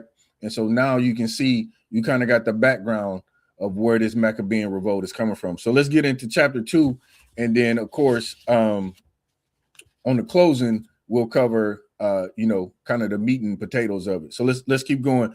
Let's race through it. Let me get a different reader, somebody with a good connection, and pick it up in chapter 2. Slaggy, sir, while we switching readers, can I ask you a question? Yeah, go ahead.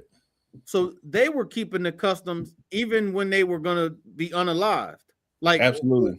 You know what I'm saying? Like they said, well, we just going to do it anyway and take what come with it. Absolutely. And that's why we should never, ever break the law, right? Brothers and sisters that know the truth, we should never, ever break the law, because there was people that didn't break the law unto death. We're here for you. You don't have any priest coming to put you to death, or any nation saying that you can't be an Israelite, right? But these brothers and sisters went against death to keep the law. That's how staunch they were for the Lord. So I'm gonna come to you, Stakhan. So that's why brothers should always live a life that the Lord would be like happy to see you living. Like again, never look back. Never look back to the old man. That old man is dead. We are new creatures in Christ. So everybody now, should live the type of life that if you know the Lord is looking at you, like the Lord will be proud of what I'm doing. Go ahead, Stakhan. Come, sir. Two things. One, I do the reading unless That's what want to read. And like you were saying, even the Africans, the bone eaters had us in the Babylonian Empire with Abshat and Meshach and Abednego and Daniel. It's the same thing. We was willing to risk our life to keep the commandments. Mm-hmm. Daniel went into the lion's den. Like he's not going to serve no other God. Neither the brothers. I know I need to get brushed up on the Hebrew names, but Abshat, the Christians, like that's how I know it. Abshat, Meshach, and Abednego, they was willing to go, to be unalive. So that's just our culture. We'll rather true Israelites, true followers of the Lord. We'd rather give up our life because what we know is we'll come back, and that's just, our strength. But I'll do the reading, so I'm ready. All right, let's keep going. Count out of one, This is the book of 1 Maccabees, chapter 2, verse 1. Salakia. In those days arose Matthias, the son of John, the son of Simeon, a priest. That's Mattathias. I'm sorry. I'm going to read it again.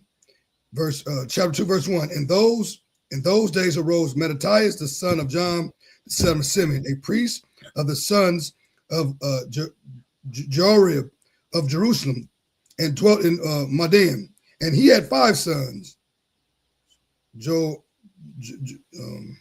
Johanan, called Cadius, Simeon, called the Sai, Judas, who was called Maccabeus, Eleazar, called Varan, and Jonathan, whose surname was Appius.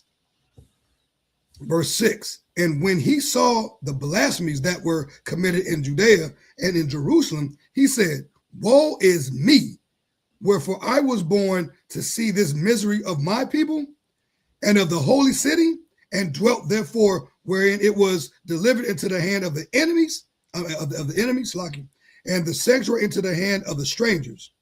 Her temple is become as a man without glory." Like imagine you living in Jerusalem, right? And you've seen the glory of the Most High. You've seen brothers and sisters keep the law. You've seen the Lord have your back. You've seen your kingdom established.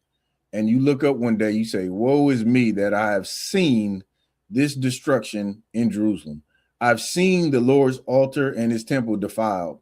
I've seen heathens rule over us. I've seen where we can't even be Jews." Like this brother not only loved the Lord, but had an immense love for his people. Keep going. Verse 9. Her glorious vessels are carried away into captivity. Her infants are slain in the streets. Her young men with the sword of the enemy. What nation have had not a part in her kingdom and gotten of her spoils? Mm-hmm. Verse 11. All her ornaments are taken away. Of a free woman, she is become a bond slave. Right. Verse 12. And behold, our sanctuary, even our beauty and our glory is laid waste. Right. And the Gentiles have profaned it. Mm-hmm. Verse 13. To what end, therefore, shall we live any longer? Then Mattathias.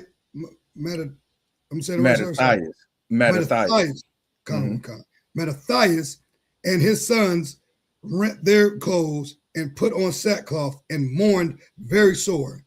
This brother had good sons too. His sons rode with him.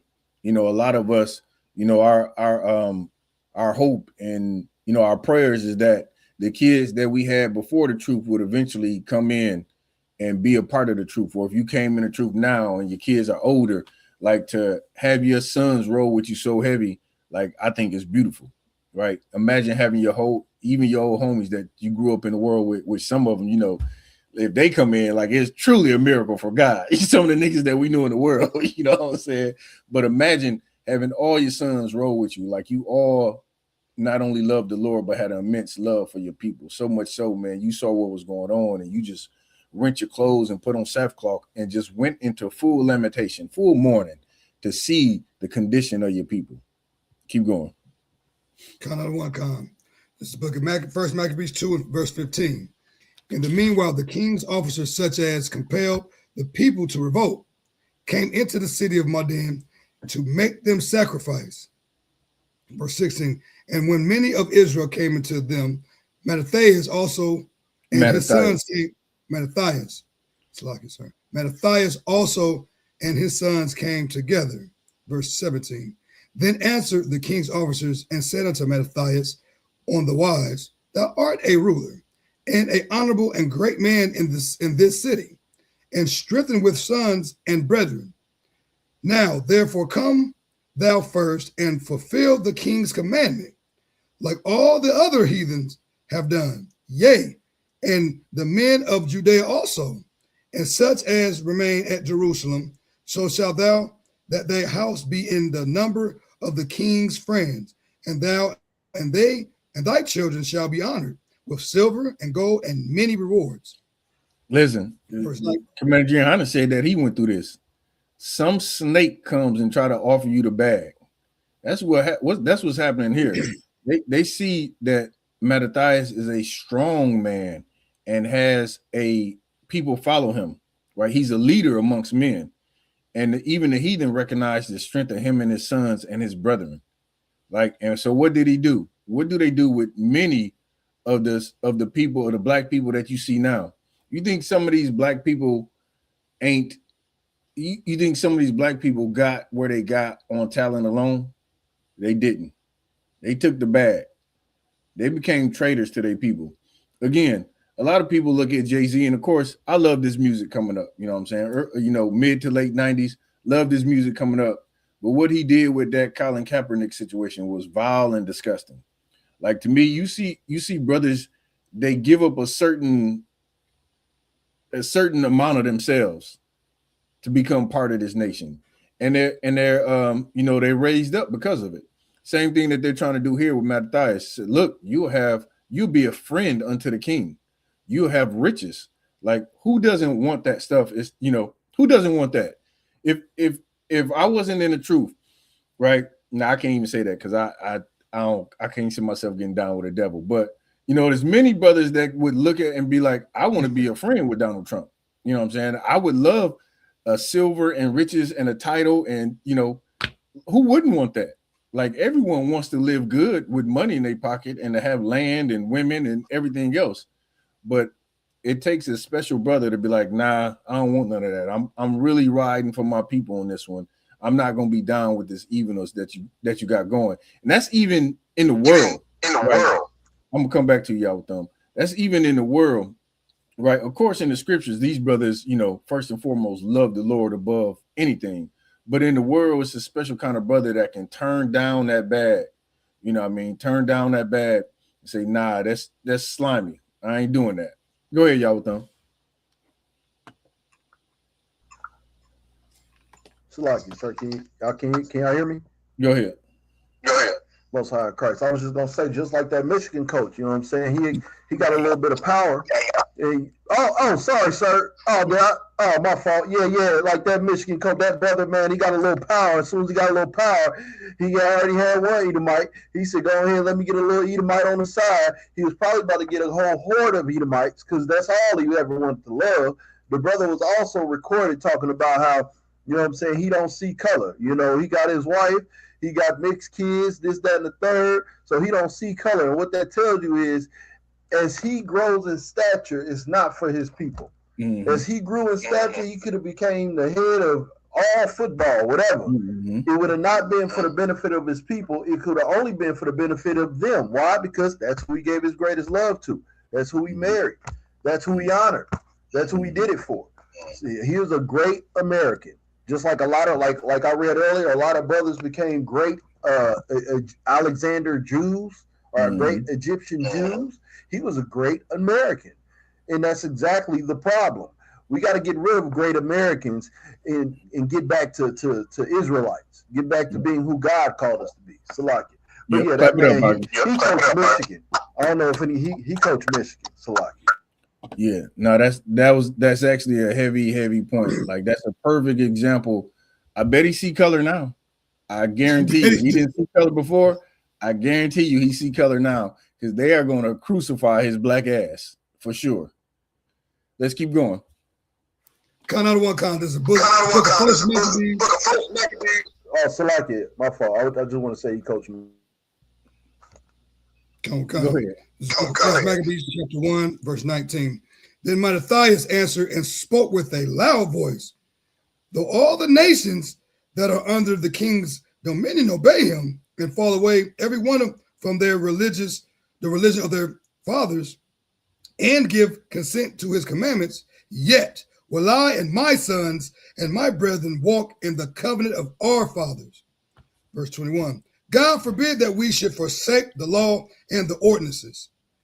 We will not hearken to the king's words to go from our religion either on the right hand or the left. Verse 23. Now, when we had left speaking these words, there came one of the Jews in the sight of all to sacrifice on the altar, which was at Modin, according to the king's commandment, which thing when Mattathias saw, he was inflamed with zeal, and his reins trembled. Neither could he forbid to slew his to show his anger according to the judgment. Wherefore he ran and slew him upon the altar. Verse Listen, 25. You want to see zeal? Read that part again. Read that little section again. Now, this is zeal for the Lord. You see something evil that's happening, right? Let alone you committing evil yourself. You see something evil that's happening, and this is where we all need to be. Like we don't need to suffer sin. Let our brothers suffer sin. Like this is the house of the Lord right here, and we're gonna act that way. Go ahead. Kind of one count. This book of First Maccabees chapter 2, verse 24. Which thing when Mattathias saw, he was inflamed with zeal, and his reins trembled. Neither could he forbid to show his anger according to the judgment. Wherefore he ran and slew him upon the altar. Keep going. Verse 25. Also the king's commissioner who compelled men to sacrifice, he killed at that time, and the altar he pulled down.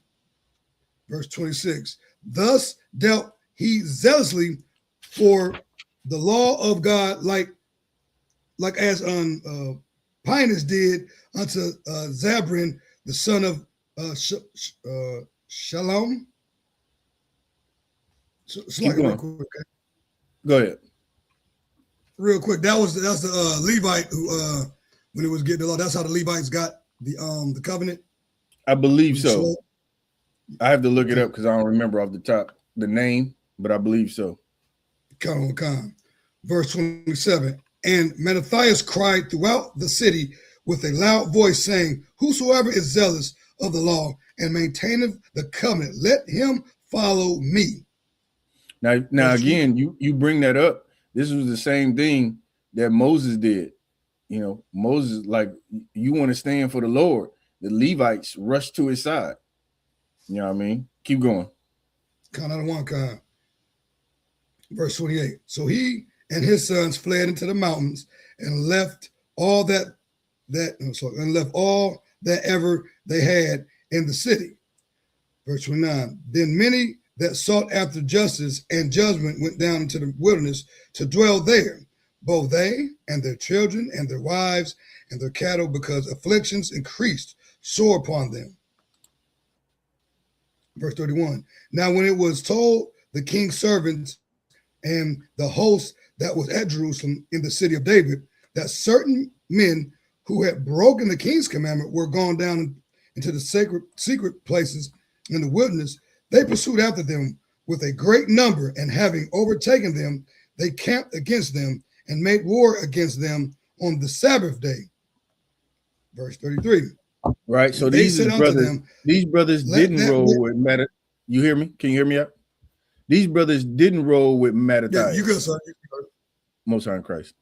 These brothers didn't roll with Mattathias. And so what you see is the king making war against all the Israelites, right? These brothers didn't stand with the king, but they didn't roll with Mattathias either. Now keep going. Con. And they said unto them, let that which and do according to the commandment of the king and shall live. But they said, we will not come forth, neither will we do the king's commandment to profane the Sabbath day. Right. Verse 35. So then they gave them the battle with all speed. Howbeit they answered them not, neither cast thy a stone at them, nor stop the places where they had laid hid. Verse 37, but said, let us die all in our innocency. Heaven and earth shall testify for us that ye put us to death wrongfully. Listen, all I can say about that is shit. Shit. So the king is coming against these brothers, and they like, look, it's the Sabbath, you know, you putting us to death wrongly, man. You know we ain't supposed to do this. What do this sound like to somebody? Please tell me. Go ahead. Christian, it's like it's a Christian, no, Jewish, no. Well, Jew, yeah, you missing the main one. Fake Israelites. We can't do nothing on the Sabbath. We can't do nothing on the Sabbath. We can't turn on the light. We can't cook no food. We can't have sex with our woman. We can't even fight on the Sabbath. You're gonna sit there and get slaughtered on this because it's the Sabbath. Let me tell you something, you fake Israelites. The Sabbath was made for man, not man for the Sabbath. You are allowed to defend yourself on a feast day, my nigga. Like, if you see a chariot and some Edomite is running up on you, defend yourself. These brothers right here did not have the spirit of the Lord. They died, and they said, let it be known this day you put us to death unjustly. And they were gone, and that's it. Not the kid. All I can say about that is shit. Let's give Cap a hand on that one, y'all. Give Cap a hand on that one. Go ahead. Let's keep going. Cut out of one column. This is the book of First Maccabees, chapter 2 and verse 38. So they rose up against them in battle on the Sabbath, and they slew them with their wives and children and their cattle to the number of 1,000 people. Verse 39, when Mattathias and his friends understood thereof, they mourned for them right sore.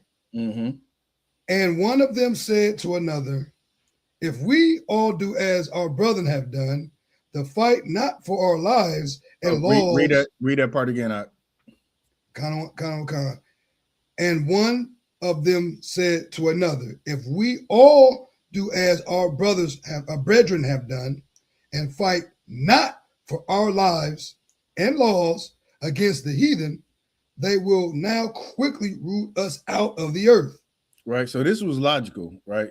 Not only is it lawful to defend yourself, right? This was logical. Like if we don't fight, if they attack us on the Sabbath and we don't fight back, they'll root us all out, which is why the heathen did it in the first place. The heathen did it because he knew that we kept the Sabbath. But of course, you're keeping the Sabbath like some fake Israelite who says you can't do this and you can't do that on the Sabbath. And here you got a sword in your chest on the Sabbath. Not Mattathias. He said, you know what? If we do as our brethren have done, we're going to be rooted out. Keep going. Verse 41. At that time, therefore, they decreed, saying, whosoever shall come to make battle with us on the Sabbath day, we will fight against him. Neither will we die all as our brothers that were murdered in the secret places. Verse 42. Then came there unto him a company of Assyrians who were mighty men of Israel, even all such as were voluntary, devoted unto the law. Also all they that fled for persecution joined themselves unto them, and were a stay unto them. Verse 44, they also joined their forces and smote sinful men in their anger, and wicked men in their wrath. But the rest fled to the heathen for succor. Mm-hmm. Real quick, so can I ask a quick question? Go ahead. That was Israelites, like the people who wasn't trying to get down. Okay, come on. Yeah. So the scriptures say these was evil men. It's just like again, you know, if you'll have some of us trying to run to their daddy, you know what I mean? They try to run to their white daddy, right? But when we in power, you know what I mean, it ain't gonna be no running. Like these brothers here didn't have any honor, and so they didn't want to keep the law, and they wanted to be down with they were traitors to Israel, basically. They were traitors to Israel. So absolutely, they tried to run and find safety amongst the heathen, and these brothers, you know, were slew. Keep going. Verse 45. Then Mattathias and his friends went round about and pulled down the altars, and what children soever they found within the coast of Israel uncircumcised, those they circumcised valiantly. Verse 47, they pursued also after the proud men, and the work prospered in their hands. Mm-hmm. So they recovered the law out of the hand of the Gentiles and out of the hand of the kings. Mm-hmm. Neither suffered they the sinner to triumph. Mm-hmm. Now when the time drew near that Mattathias should die, he said unto his sons, now have pride and rebuke gotten strength, and the time of destruction and of wrath was indignation. Come on.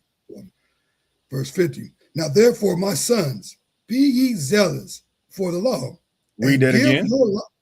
Be ye zealous for the law. Right. Everybody should take on that spirit. Everyone should be zealous for the law. Keep going. Come. And give your lives for the covenant of your fathers. Mm-hmm. Do what? Give your lives for the covenant of your fathers. Right. Go ahead. Call to remembrance what acts of our fathers did in their time. So shall ye receive great honor and an everlasting name. Was not Abraham found so heavy, man? Like Mattathias told his sons, man, look at the history of the Israelites. Look at what they sacrificed to serve the Lord. And again, you know, you looking at brothers and sisters who served the Lord unto death. They were given the option to die or serve the Lord, right? And here we are here in America, we're sinning freely. Like there's, you know, where people were given a choice to die or serve the Lord. No one's forcing you to serve the Lord now, so you can do it without punishment. And these brothers, and so Mattathias, he said, look at your ancestors, look at your forefathers, look at what they did to serve the Lord. You know what I'm saying? The sacrifices they made. A lot of people don't take a close look at Moses, man. Moses was living in the damn palace. Moses was well educated. Moses had riches. Moses was, you know, a son of Pharaoh. Same thing, you look at Joseph too. Joseph was another brother. You know, he was second in command in Egypt. You know what I mean? But what did he do? He separated his people. He chose to separate his people from the Egyptians so they can serve the Lord. You can look at many examples throughout the scriptures where brothers sacrificed so they could serve the Lord. Keep going. Verse 52. Was not Abraham found faithful in temptation? Mm-hmm. And it was imputed unto him for righteousness. Joseph, in the time of his distress, kept the commandment and was made Lord of Egypt. Finance, our father, in being zealous and fervent, obtained the covenant of an everlasting priesthood. Jesus, for the fulfilling of the word, was made a judge in Israel. Caleb, for bearing witness before the congregation, received the inheritance of the land. David, for being merciful, possessed the throne of an everlasting kingdom. Elias, for being zealous and fervent for the law, was taken up into heaven. Ananias, Azarias, and Misael, by believing, were saved out of the flames. Salakia, sir, that's the names. Yeah. Yep. Okay, kind of. Yep. And look, you wanted to bring out something else on it? Oh no, well, no, that was just how it's kind of self-explanatory, how they just stood on the law. Like they'd rather get burnt in the furnace. Like you saying, sir, we'll, you know what I'm saying? We could see Christmas ain't real or Thanksgiving is about the unalive and still will follow the ways of the heathen. Yeah. Like we preach to the Lord, man. We teach that, hey, you are the chosen ones of God, and our people will rather still sin against God and give it away. But if you got $1 million check, hey, this is your check. They ain't gonna get that away. They ain't give you nothing. They ain't gonna give no one nothing of that. It's so destroyed. We all so destroyed for lack of knowledge, and the scripture just remains true. Salakia, so are you? No, that's so right. Go ahead. Kind on one kind. Verse 60. Daniel, for his innocency, was delivered from the mouth of lions. Verse 61. And thus considered ye throughout all ages that none that put their trust in him shall be overcome. Verse 62. Fear not then the words of a sinful man, for his glory shall be dung and worms. Verse 63. Today he shall be lifted up, and tomorrow he shall be he shall not be found, because is returned into dust, and his thought is come to nothing. Yep. Verse 64. Wherefore, yet ye, my sons, be valiant, and show yourselves men in the behalf of the law, for by it shall ye obtain glory. That's right. Verse 65. And behold, I know that your brother Simeon is a man of counsel. Give ear unto him always, and he shall be a father unto you. As for Judas Maccabeus, he hath been mighty and strong, even from his youth up. Let him be your captain, and fight the battle of the people. Right. So now you see who's being assigned tasks. Right. You see basically that Judas Maccabeus, right, he's now given, basically charge of the army, of all the brothers that had band together, right? Somebody in here, Loke03, he says, what the fuck is this? This is the beginning of your end. That's what this is. This is the beginning of your end. Let's keep going.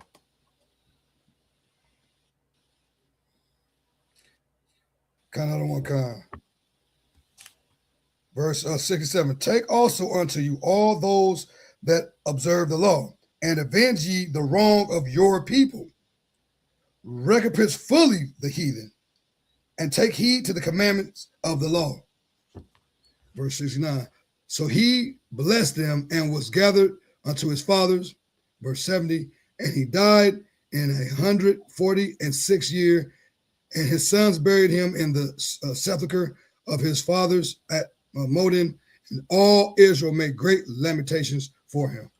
All right, so I believe now that brother's got a good backdrop on the time, and how this Seleucid Empire was started, dating back from Alexander, and how Seleucus was given charge over, what many parts of what would be considered the Middle East through generations. His descendants went on to rule in his stead, and eventually this Seleucid Empire made war against Jerusalem, and Jerusalem was being oppressed so heavy, like we just read.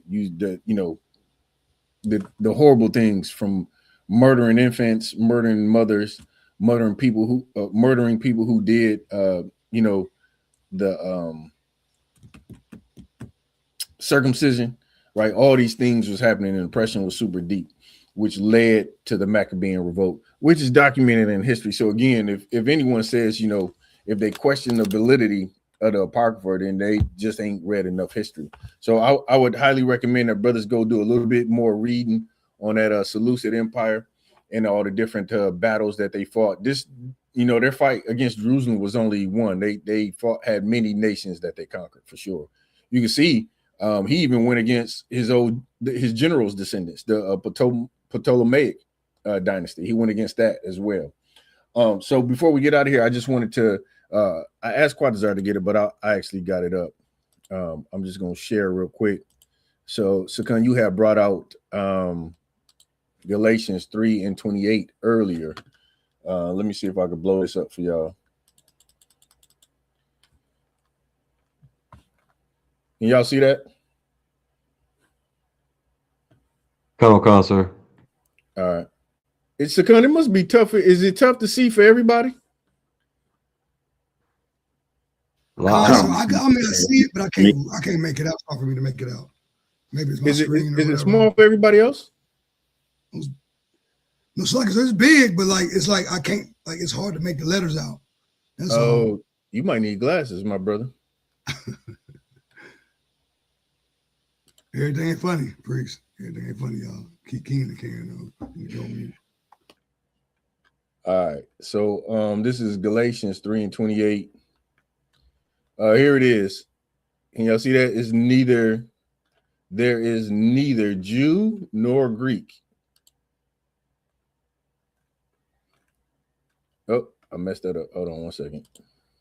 There's neither Jew nor Greek.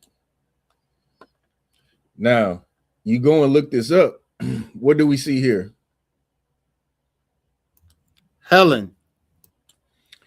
So a lot of times when Christians pull this and they say there's neither Jew nor Greek, that Greek that is referring to, just like we talked about earlier, that Greek that it was talking about, it wasn't talking about Edomite Greeks. This Greek, Helen, is talking about a Greek either by nationality, whether a native of the mainland or the Greek islands or colonies. In a wider sense, the name embraces all nations, not Jews, that made the language custom and learning the Greeks their own. The primary reference is to a different religion and worship. Like these is inhabitants, Greek speaking, right? Greek speaking Jews. Like that's what that word means. It's not talking about anybody. This is talking about Israelites that act Greek. They were Hellenized. So I just wanted to share that. You can always pull this up when you're battling somebody, about neither Jew nor Greek. So of course that's not literal, because then it would only be talking about Jew and Greek and not about everybody else. So that's one more thing that you can add.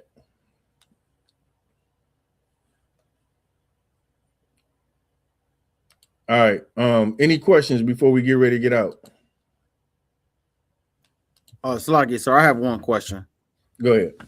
Those I believe when we read that the people who chose not to fight on the Sabbath, and would those be break-off groups, or is it because we didn't have a king or a ruler at that time? Yeah, I mean, okay, I can't really say that it was a break-off group, but you had Mattathias. And Mattathias, obviously, even the king said it. Like he was honored by the people. He was a strong man. He was, he was followed. He was a leader. And so they chose not to follow him. And I can't say that they were a break-off group. I don't know. I probably had to ask General Hyman about that, but I don't think the scriptures give enough insight as to the timeline. And imagine this is Jerusalem. You got different people breaking off at different times. So I can't say that. But I can say this. They should have followed Mattathias, because Mattathias didn't die on the Sabbath. He went to war. So that was it. Any other questions? Go ahead, Sakan. Real quick, sir. Like if I could just add, onto what you were saying. I think these be like the Israelites who want to love everybody. I don't want to bang unity camp Israelites. Like I think like the spirit they have, of course, correct me if I'm wrong, but these are people who don't want smoke. Like those brothers, I forgot their name. I think the kneecaps of Israel in the west Coast of California. that was like, well, the UPK is too hard, pause, who said that a few years back, we are too hard, pause. If you remember that. You remember that saying? It was something funny we was talking about. Yeah, the UPK, they brothers like that. Yeah. I mean, I can't even say that these brothers were soft because they did stand against the king. But what they didn't do was value their lives enough to fight on the Sabbath. So I can't say that they was wicked, right? You can't say that because they didn't want to follow the king. So, right. You know, I think if you want to get into the nuances, it might be a good, you know, question for General Hyman scripture breakdown to kind of get the spirit behind these brothers. But I tell you this, and this is, you learn this in the school too. Every person has the right to defend themselves. So you're not bound by the Sabbath. And again, you gotta know that the Sabbath is made for you. So if you got to kick ass on the Sabbath, you got to kick ass on the Sabbath, and that's that. So, any more questions? No, Most High in Christ. All right, Akim. So for the closing, of course, we'll get into the meat and potatoes of this. There's a ton of excellent scriptures and stories in the book, the two books of the Maccabees. We kind of got some of the history and a little bit of the background, how the revolt started, and then, like I said, we'll get into the meat and potatoes next time, and that's it. So we'll I'm gonna see y'all for the closing day. Salakia too, man. The roads was real bad for the three cities to come together. I pray that y'all brothers got a good feast at the crib. Lord willing, will the weather be more permitting for us to come together and enjoy the brotherhood. The sisters, I'm sure, was ready to throw down. I still ate good, Salakia. I still ate good at the crib. You know what I'm saying? The rib threw down, but Lord willing, man, we can we'll all link up for the closing of this. And we want all Israel in Southern Ohio to come out. You in Cincinnati, Dayton, Columbus, and everywhere in between come out. We'll put out the flyer for brothers and sisters to look us up and come and enjoy the the food, the scriptures, brotherhood, sisterhood, had the kids running around, all that great stuff. So with that, Akim, Mama say shalom, Yahweh Bashem, Yahshua Barakathum. Yahweh Bashem, Yahweh Bashem, Yahshua Barakathum.